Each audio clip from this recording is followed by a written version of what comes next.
There you can see my little Homer Simpson as a Hindu deity. Various other things. There's a self-portrait from college. This is my favorite comic book cover ever. It's John Bogdanov and Dennis Janka.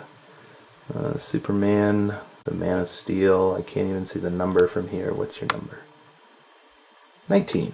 Oh, excellent. This is the issue right before Superman dies. And I just always love that look of the Superman. It's so intense, and it's such a classic kind of Fleischer look. Just thought it was a beautiful cover. There we have Wally Wood's 22 panels that always work.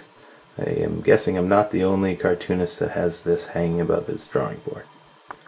So it's great to have there when you're stuck in a rut. Grab one of these panels that could work for you and throw it in there. These are just good visual shorthands for how to make a page work.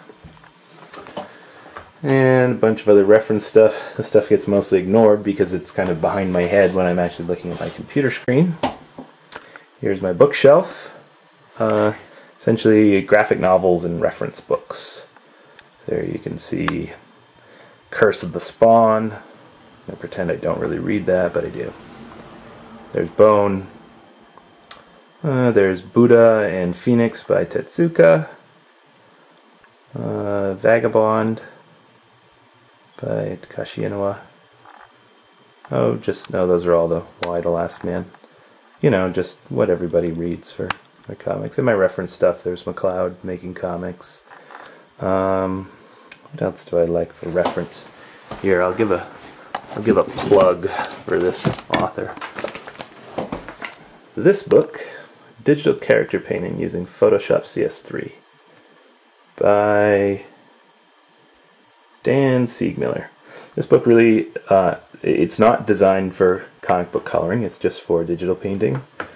But this is a book that really taught me how to use Photoshop. It's a brilliant book. It's got tons and tons and tons of useful techniques, and really has, really gets you in the digital frame of mind, how to paint, how to be creative, but how to do so with a digital workflow.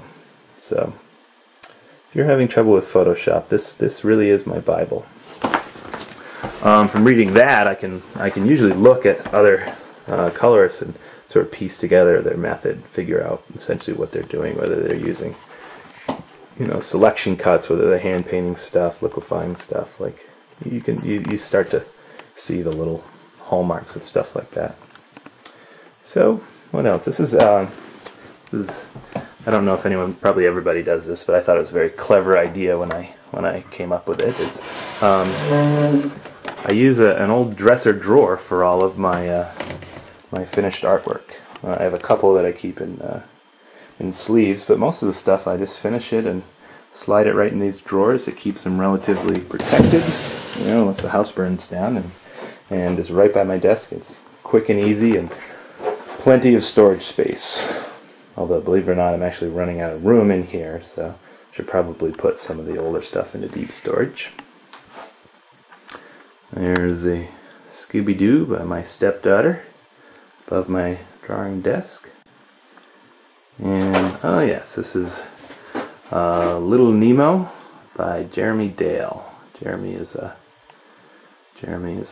comic book artist and a regular at penciljack.com. He's one of the sort of godfathers of the site. And I met him in Chicago a couple of years ago, and he had this piece for sale, and I had seen it on the website before and really liked it, so I snatched it up.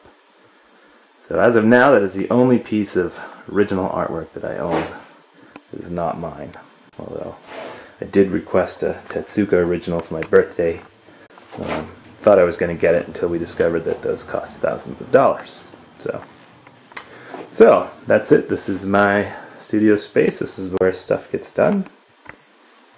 Hopefully. Usually, I guess we could say. So, alright. Thanks for watching.